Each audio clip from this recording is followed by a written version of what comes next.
आज की वीडियो में हम बात करेंगे एक नए एक्ट की जिसे हम द लिमिटेशन एक्ट 1963 के नाम से जानते हैं। ये एक्ट जो है हमें किसी भी सूट, अपील या application application other than execution application या एप्लीकेशन ऑल एप्लीकेशंस को फाइल करने के लिए जो एक टाइम पीरियड क्या होगा उसको बताता है। तो आज की वीडियो में हम इस एक्ट के बारे में जानेंगे कि भाई लिमिटेशन एक्ट क्या है, ये कब अनेक्ट हुआ, कब इन्फोर्स में आया और इस एक्ट में हमें क्या क्या चीज़ें देखने को मिलती है, कितने सेक्शन है, कितने आर्टिकल है, क्योंकि इस एक्ट में हमें आर्टिकल भी देखने को मिलते हैं। तो सबसे पहले हम इस एक्ट के इंट्रोडक्शन की बात करते हैं। तो जो लिमिटेशन एक्ट है 1963 का, वो एक्ट नंबर 36 है जो 1963 में एक्ट बने, उनमें एक्ट नंबर 36 जो है वो लिमिटेशन एक्ट है। कौन सा लिमिटेशन एक्ट है? और ये अनेक्टमेंट जो इसकी हुई थी, अनेक्टमेंट हुई थी 5th डे ऑफ अक्टूबर 1963 को, और ये इन्फोर्समेंट में आया था 1 जनवरी 1964 को। 1964 में इन्फोर्समेंट में आया और अनेक्टमेंट हुई थी इसकी 1963 5 अक्टूबर।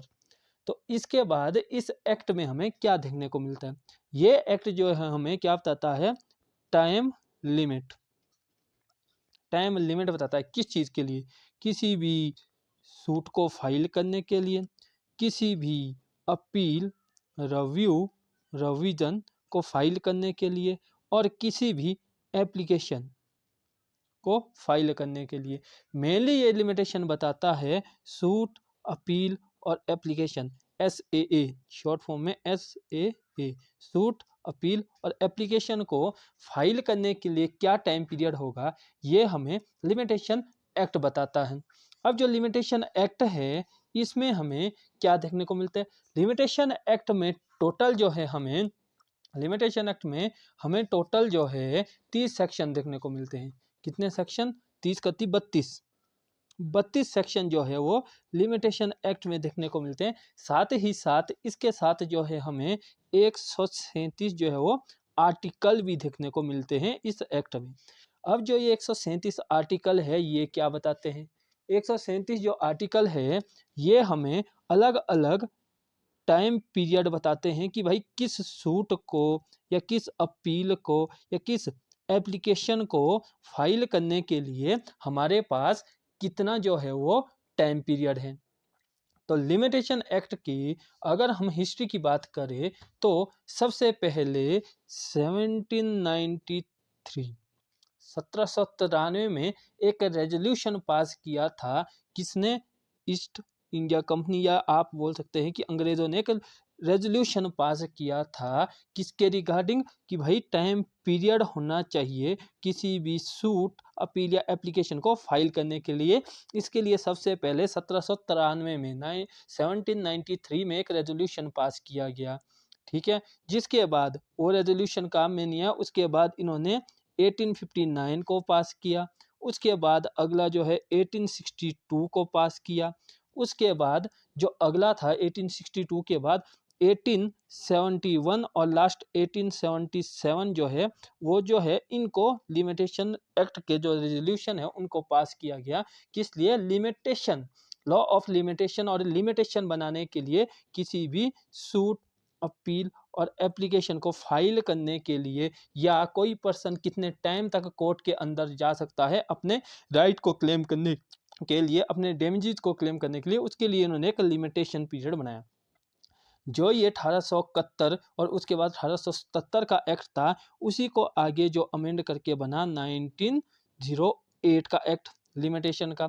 अब 1908 के बाद अगला जो एक्ट बना, वो जो जिसे हम प्रेजेंट टाइम में भी देखते हैं, वो है 1963 का लिमिटेशन एक्ट, जो कि अमेंड किया गया 1908 के लिमिटेशन एक्ट से। अब जब ये लिमिटेशन एक्ट 1963 में बना, या 1908 का जो लिमिटेशन एक्ट था उससे पहले जो भी हाई कोर्ट्स हैं, high court of Kolkata, Madras, ये जो भी हाई कोर्ट्स थे उसमें जो है इंग्लिश लॉ ऑफ लिमिटेशन, जो इंग्लिश लॉ ऑफ लिमिटेशन था उसको फॉलो किया जाता था। और जो मुंसिफ कोर्ट थे उनमें जो है अपर कोर्ट्स की जो लैंडमार्क जजमेंट थी या कोई कस्टम थे उनको जो है वो फॉलो किया जाता था किसी भी सूट की लिमिटेशन को बताने के लिए। अब जो ये लिमिटेशन एक्ट है इसमें हमें क्या क्या देखने को मिलता है, तो जो लिमिटेशन एक्ट में मैंने आपको बोला कि 32 सेक्शन है जिसमें 32 रिपील्ड है, तो 31 सेक्शन है जो हमें अलग अलग टाइम पीरियड के लिए जो प्रोसीजर है, लिमिटेशन के लिए जो प्रोसीजर है वो हमें ये अलग अलग जो सेक्शन है 1 से लेके 31 तक वो हमें बताते हैं कि भाई कौन कौन से जो सेक्शन है या कौन कौन सा जो टाइम पीरियड है वो किस तरीके से काउंट होगा, कैसे काउंट होगा और क्या क्या आएगा।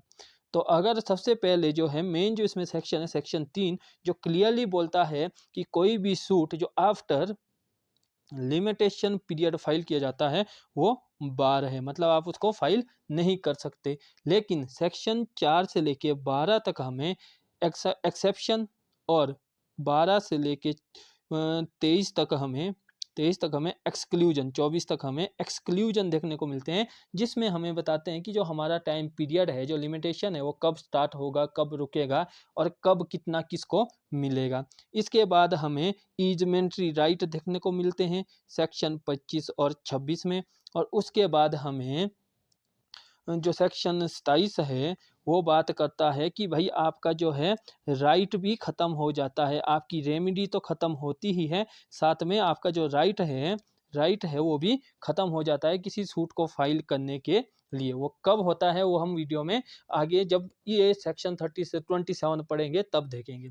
तो आज हम जो अगला पार्ट है जो हमने कहा था कि भाई आर्टिकल्स, तो जो आर्टिकल वाला पार्ट है उसमें 137 आर्टिकल है। अब ये 137 आर्टिकल जो है उसमें 1 से लेके 113 तक जो आर्टिकल है वो सूट, किसी भी सूट को फाइल करने के लिए क्या टाइम पीरियड होगा ये हमें आर्टिकल 1 से लेके 113 तक बताते हैं।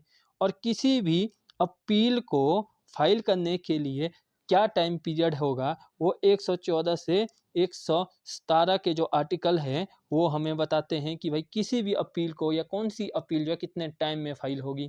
और उसके बाद जो आर्टिकल 118 है और उससे लेके 137 है वो हमें बताते हैं एप्लीकेशंस, कि भाई एप्लीकेशन अगर आपने किसी सूट में फाइल करनी है तो उस एप्लीकेशन को फाइल करने के लिए आपके पास कितना समय होगा। तो ये जो है हमें इन आर्टिकल में देखने को मिलता है जिन्हें हम सेक्शन के बाद कवर करेंगे। तो इसके बाद जो एप्लीकेबिलिटी की है बात है कि लिमिटेशन एक्ट एप्लीकेबल कहाँ है, मतलब कहाँ कहाँ जो है लिमिटेशन एक्ट जो है अप्लाई होता है। तो लिमिटेशन एक्ट जो है अप्लाई होता है all civil proceedings and some criminal proceedings, कि लिमिटेशन एक्ट सभी सिविल प्रोसीडिंग्स जो भी किसी कोर्ट के सामने होती है उनके ऊपर अप्लाई होता है। और साथ ही साथ उसके बाद जो कुछ क्रिमिनल प्रोसीडिंग्स है, कुछ स्पेशल क्रिमिनल प्रोसीडिंग्स है उसके ऊपर भी जो है लिमिटेशन एक्ट अप्लाई होता है। ये एक्ट अप्लाई होता है होल ऑफ इंडिया में, यानी कि पूरे भारत पे with state of Jammu and Kashmir के साथ ये एक्ट पूरे भारत में अप्लाई होता है। तो इसके साथ साथ हमें जो है इसमें एक जजमेंट देखेंगे जो बात करती है कि जो लिमिटेशन एक्ट है वो अनकॉन्स्टिट्यूशनल नहीं है। तो ये है त्रिलोक चंद मोती चंद वर्सेस एचपी मुंशी मुंशी। इस जजमेंट में ऑनरेबल सुप्रीम कोर्ट ने क्लियरली कहा कि जो लिमिटेशन एक्ट है वो अनकॉन्स्टिट्यूशनल नहीं है, वो अनकॉन्स्टिट्यूशनल नहीं है। इसमें क्या कहा था, supreme court held that the statute of limitation is not unconstitutional, और उसके लिए ऑनरेबल सुप्रीम कोर्ट ने इसमें रीजन भी दिया था कि ये अनकॉन्स्टिट्यूशनल क्यों नहीं है। ऑनरेबल सुप्रीम कोर्ट ने क्लियरली कहा कि लिमिटेशन एक्ट सिर्फ सूट, अपील और एप्लीकेशन एप्लीकेशन के ऊपर अप्लाई होता है, जबकि रिट पिटिशन के ऊपर कोई भी लिमिटेशन एक्ट का कोई भी प्रोविजन जो है वो अप्लाई नहीं होता है। इसीलिए ये जो लिमिटेशन एक्ट है वो अनकॉन्स्टिट्यूशनल नहीं है, क्योंकि ये कॉन्स्टिट्यूशन के किसी भी प्रोविजन को वायलेशन नहीं करता है। तो इसके साथ ही आज की इस वीडियो में इतना ही। नेक्स्ट वीडियो में हम देखेंगे कि लिमिटेशन एक्ट एग्जॉस्टिव है, रेट्रोस्पेक्टिव है या प्रोस्पेक्टिव है, ये चीज़ें क्या होती है, एग्जॉस्टिव क्या होता है, रेट्रोस्पेक्टिव क्या होता है, प्रोस्पेक्टिव क्या होता है, और साथ ही साथ हम सेक्शन 2 ऑफ लिमिटेशन एक्ट को भी नेक्स्ट वीडियो में देखेंगे, जो बात करता है डेफिनेशन की डेफिनेशंस की डेफिनेशन की डेफिनेशन कौन कौन सी डेफिनेशन जो है हमारे लिमिटेशन एक्ट में दी गई और उसका मतलब क्या है लिमिटेशन एक्ट के लिए, ये हम जो है नेक्स्ट वीडियो में देखेंगे। तो अभी के लिए इतना ही, मिलते हैं आपसे नेक्स्ट वीडियो में।